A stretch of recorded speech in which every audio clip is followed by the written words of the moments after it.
안녕하세요. 금요사건 파일 디바제식합니다. 46살의 이대우. 그는요, 이 남원, 정읍, 광주, 서울, 부산 뭐 이렇게 전국을 떠돌면서 제2의 신창원이라는 별명이 나올 정도로 아주 신출귀몰한 도주행각을 벌였습니다. 이대우는 전과 12범이에요. 그리고 전국 곳곳에서 6억 7천만 원에 달하는 금품을 훔친 기록이 있죠. 2006년에 강도 혐의로 체포되었을 당시에 경찰관을 흉기로 찌르고 난동을 부려서 현장에 출동한 경찰관들이 발포까지 해서 겨우 검거한 아주 위험 인물입니다. 그가 2013년 2월 체포되었을 당시에도요, 강력반 형사 3분이 그를 위에서 눌렀다고 합니다. 제압을 하려고요. 그런데 그가 몸을 일으켜서 반항을 했을 정도로 아주 괴력의 소유자로 알려져 있어요. 힘이 좋다는 거예요. 근데 이 이대우의 괴력이 어느 정도일까요? 사실 여기 이렇게 키가 나오고 있죠. 뭐 키가 엄청 크고 막 이렇게 거구해. 어떤 그런 체형은 좀 아닌가 봐요. 그런데 몸무게가 80kg 정도에 육박하는 체형으로 힘이 세고 이 강력계 형사 2-3명이 달라붙어야 겨우 제압이 가능할 만큼 게다가 동작도 아주 빠르다고 합니다. 그는 교도소 수감 시절에는요, 혼자서 3명의 조직폭력배 출신의 수감자들과 싸워서 이긴 적도 있다고 하니까 이 이대우는 단순히 그냥 힘만 센 게 아니라 좀 싸움 실력도 있었던 그런 인물로 추정이 돼요. 이런 이대우가 2013년 5월 20일 오후 2시입니다. 이 전주지검 남원지청에서 전과 12범 특수절도죄로 조사를 받고 있었어요. 그런데 이때 감시가 좀 소홀한 틈을 타서 그가 도주합니다. 이게 아마 그때의 CCTV로 남아있는 것 같아요. 사진으로요. 자, 이렇게 남원지청에서 도주했어요. 그리고 3시에 인근 주택가에서 택시를 잡아타고 정읍으로 이동을 합니다. 그리고 이날 오후 4시에 택시비를 내지 않고 내려요. 그리고 바로 도주해버려요. 그리고 또 다른 택시를 잡아타서 광주로 도주합니다. 그리고 나서 5시 30분 광주역 인근에 도착을 해서 또다시 택시비 내지 않고 도주하고 6시 30분 광주의 한 마트에서 현금 30만 원을 훔쳐서 달아납니다. 자, 그의 검거가 쉽지 않았던 이유 중에 또 하나는 그가 탈출을 하고 나서 여기저기로 옮겨 다닌 거예요. 사실 이제 이날 이제 뭐 여기서 뭐 남원에서 정읍 갔다 광주 갔다 막 왔다 갔다 하니까 이제 경찰분들은 바로바로 이게 연기가 안 되니까 이 사람 잡기가 쉽지 않단 말이에요. 보통은 자기 지역 경찰이잖아요. 그리고 나서 돈 훔쳤죠? 근데 며칠 동안 그의 행적이 보이지 않습니다. 그러다가 이제 27일인가 28일쯤에 서울에 있는 교도소 동기한테 돈을 좀 빌려달라고 요구를 했는데 그게 거절당하죠. 그러면서 이 두 사람이 6월 1일 날 만나기로 합니다. 그런데 6월 1일이 됐는데 이대우가 봤을 때 자기의 그 교도소 동기였던 A씨가 쉽게 돈을 줄 것 같지 않은 거예요. 그래서 의심을 하고 약속 장소에 나타나지 않아요. 그러다 또 행방이 묘연해져요. 그러니까 경찰도 답답하죠. 이 남자가 이 이대우가 어디 있는지 알아야 잡을 텐데. 그러다 6월 13일 목격자가 나타납니다.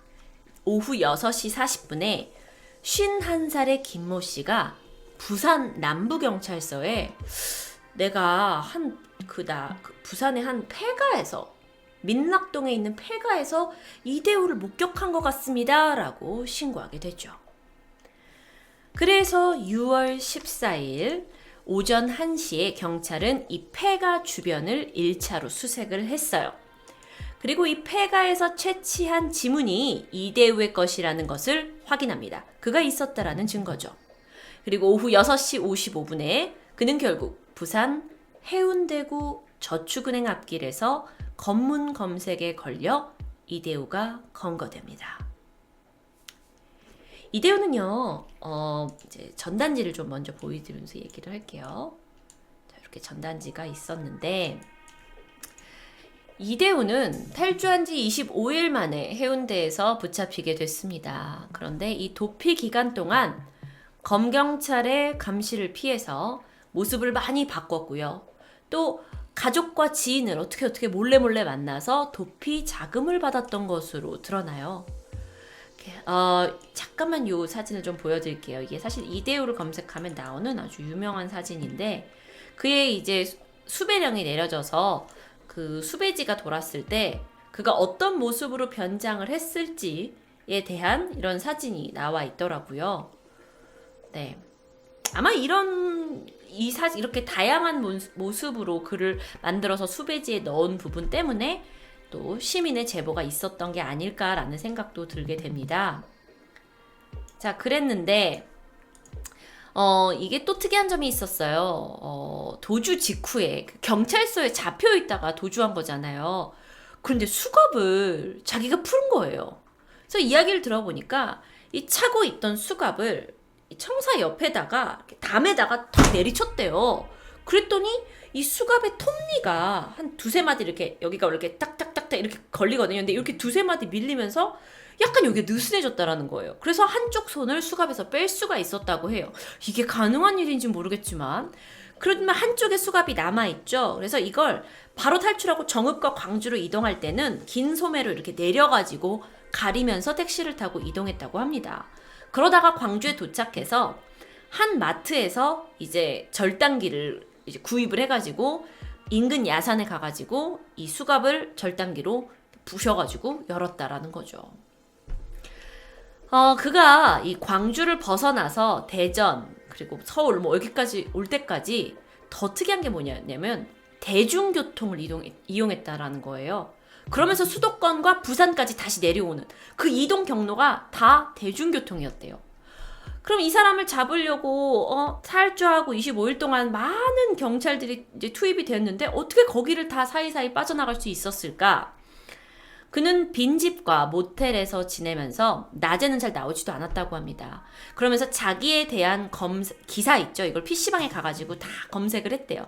그래서 수사망을 피했다고 합니다. 그런데 또 한편으로는 이 탈옥을 해가지고 이렇게 경찰한테 쫓기고 있다는 사람의 심정이 사실 쉬운 심정이 아니거든요. 그래서 이 자괴감 그리고 가족에 대한 부담감 때문에 자살도 생각한 것으로 조사가 되었습니다.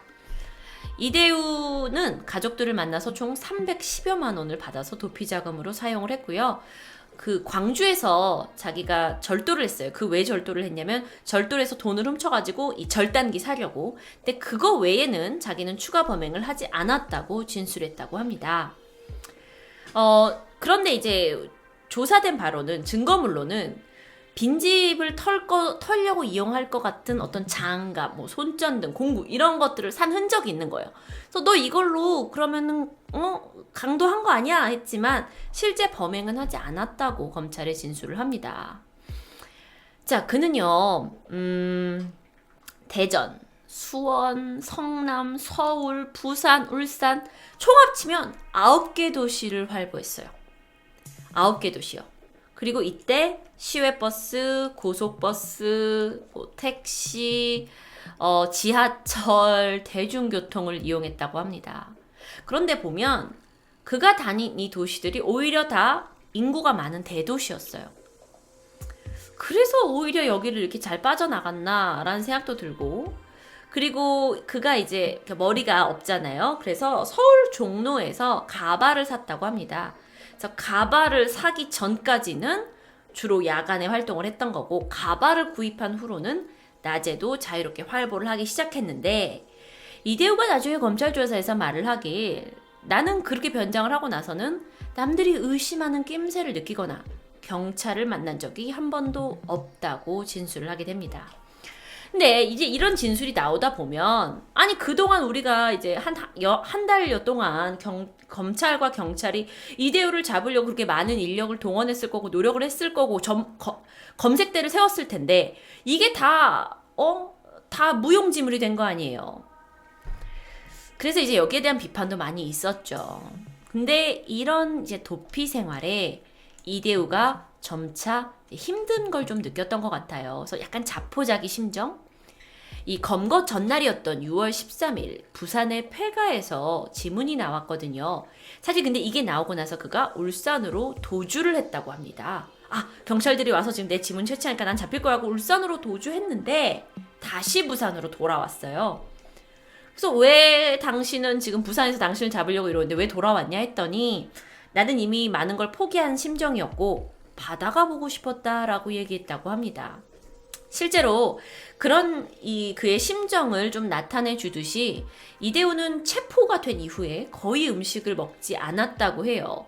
그리고 전주지검으로 압송된 이후에도 조사를 받으면서 식사를 거부했다고 합니다. 이제 이 이대우가 체포가 된 사진이 있습니다, 여러분. 이렇게 체포가 되고 나서 많은 기자들이 그에게 물었어요. 왜 처음에 남원지청에서 경찰한테 잡혔을 때 왜 그때 달아났냐? 너의 동기가 뭐였느냐라고 묻는 말에 징역 살기 싫어서 도주했습니다. 라고 말했다고 합니다. 그러면서 이제 고개를 숙이고 착잡한 표정을 지으면서 가족과 피해자에게 죄송하다고 이야기를 하게 됐죠. 물론 탈옥하는 모든 사람들의 마음은 똑같을 겁니다. 그렇다고 본능대로 행동할 순 없겠죠.